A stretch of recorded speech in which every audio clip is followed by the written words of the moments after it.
मिट्टी में मिलाते हैं। मैंने आमने सामने चुनौती दी थी शंकराचार्य अभिमुक्तेश्वरानंद जी को कि हमारी और तुम्हारी आमने सामने की लड़ाई है, देखते हैं तुम जीतते हो या हम जीतते हैं। उद्धव ठाकरे ने देवेंद्र फडणवीस को चुनौती दी कि देखते हैं कि महाराष्ट्र में हम रहते हैं या तुम रहते हैं। उद्धव ठाकरे, तुम्हें वो कोई गली नहीं मिलेगी, तुम्हें वो कोई घर नहीं मिलेगा जहां तुम मुंह छिपाओगे। रास्ता ढूंढो, दुबई भागो, और कोई चारा नहीं है।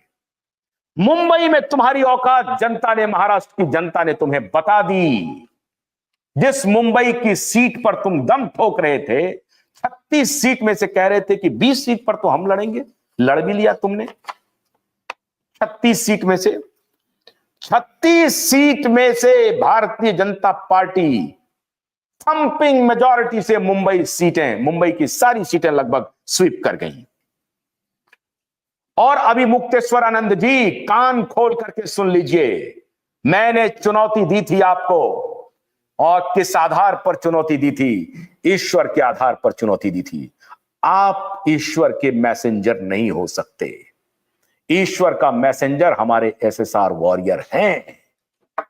एसएसआर वॉरियर ईश्वर के मैसेंजर हैं, देवदूत हैं, जो लगातार दिशा और सुशांत की लड़ाई 4 साल से लड़ रहे हैं।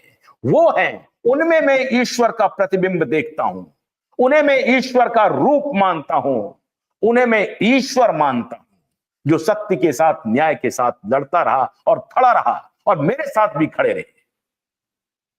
इसलिए मैंने उनकी सत्यता, उनकी ईमानदारी, उनकी लड़ाई पर भरोसा करके कहा कि अभिमुक्तेश्वरानंद, मैं तुम्हें चुनौती देखता हूं कि शंकर तुम्हारी रक्षा के लिए आते हैं या नहीं आते हैं।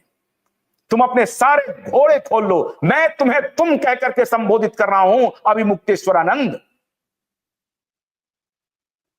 वेद पाठी होकर के, वेद के ज्ञाता होकर के, पुराणों उपनिषदों के ज्ञाता होकर के तुम गए उन चोरों के साथ बैठने के लिए, उन बेईमानों के साथ, उन भ्रष्टाचारियों के साथ, उन हत्यारों के साथ बैठने के लिए। उन्हें कह रहे थे कि मैं तुम्हें तुम्हारी सत्ता दिला दूंगा। शंकर का आवाहन करो। मैं भी शंकर का आवाहन किया था। मैंने भी तुम्हें चुनौती दी थी कि देखते हैं तुम उद्धव ठाकरे को सत्ता की कुर्सी पर बिठाते हो या हम उद्धव ठाकरे को सत्ता की कुर्सी से न सिर्फ उतारते हैं, उनकी राजनीतिक हैसियत भी उन्हें हम बताएंगे। महाराष्ट्र की जनता को सत सत नमन है, सैकड़ों, हजारों, लाखों, करोड़ों बार नमन है। आपने सत्य की लाज रख ली, आपने न्याय की लाज रख ली, और मुंबई की अदालत और खास तौर से मुख्य न्यायाधीश को आज मैं चुनौती दे रहा हूं, आज चुनौती दे रहा हूं। अभी एक वायरल हो रहा है जस्टिस रंगनाथ मिश्रा का एक रिपोर्ट कि एक लॉ कॉलेज में जब वो गए कहने के लिए, बताने के लिए कि क्रिमिनल को कैसे उन्होंने छोड़ दिया, अब उसकी सत्यता क्या है मुझे नहीं मालूम, लेकिन जस्टिस DK उपाध्याय, मैं आपको भी चुनौती दे रहा हूं, न्याय के साथ खड़ा होना सीख लीजिए। ठीक है, इतने दिनों तक कुछ पॉलिटिकल कारणों से इस पूरे मुद्दे को भटकाते रहे, अटकाते रहे, लटकाते रहे, लटकाइए, कोई बात नहीं है। अब लेकिन आपको भी न्याय करना पड़ेगा, नहीं तो ईश्वर आपके साथ न्याय कर देंगे। ये ध्यान रख लीजिए, ईश्वर आपके साथ न्याय कर देंगे। आधार पूनावाला के जो दोस्त है ना, आधार पूनावाला के दोस्त, सुप्रिया सुले के पिताजी, सुप्रिया सुले के चाचा जी, सुप्रिया सुले के चचेरे भाई, 3-3 हजार करोड़ रुपए देने वाले, सबको जनता ने औकात दिखा दी। इसीलिए महाराष्ट्र की जनता में मैं साक्षात ईश्वर का रूप देख रहा हूं। अभिमुक्तेश्वरानंद हमारा प्रतिनिधित्व नहीं कर सकते। धर्म की रक्षा अभिमुक्तेश्वरानंद नहीं कर सकते। धर्म की रक्षा अगर अभिमुक्तेश्वरानंद को करनी है, जो उन्होंने की है, मैं उनकी तारीफ भी अभी करने वाला हूं, चिंता मत कीजिए। आया था वो वीडियो कि अभिमुक्तेश्वरानंद चुनाव के ठीक पहले जाकर के कहने लगे कि महायुद्ध, उन्हें मालूम नहीं था। उनके कुछ लोगों ने कुछ पैसे वैसे खा करके या कुछ करके, जो भी होगा, उन्हें बोल दिया होगा कि साहब ये इनके साथ चले जाइए, उद्धव ठाकरे को बचा लीजिए, अंबानी के यहां मिला दिया, अंबानी के यहां से वहां चले गए, ये कुछ हो गया होगा। तो अभी मुक्तेश्वर को याद नहीं रहा होगा, ये गलती मैं मानता हूं, उनकी गलती रही होगी। तो अभी मुक्तेश्वरानंद जी, आपने गलती स्वीकार कर ली है हालांकि, और चुनाव के दौरान ही आपने कहा कि महायुति को वोट दीजिए, हिंदू कमजोर हो जाएगा, कमजोर हो जाएगा। अब किसके इशारे पर दिए ये मुझे नहीं मालूम, लेकिन आपने कहा गया कि आप वोट दीजिए, आपको वोट देना पड़ा, आपने वोट दिया, और चलिए आपको गलती का एहसास हो गया, बड़ी अच्छी बात है। मित्रों, अब मैं आज आपका, जो लोग एसएसआर वॉरियर हमें लिख रहे हैं, वो अगर करना चाहते हैं तो ज्वाइन करिए, मैं लिंक दे रहा हूं, कुछ देर ही बात कर पाऊंगा आपसे।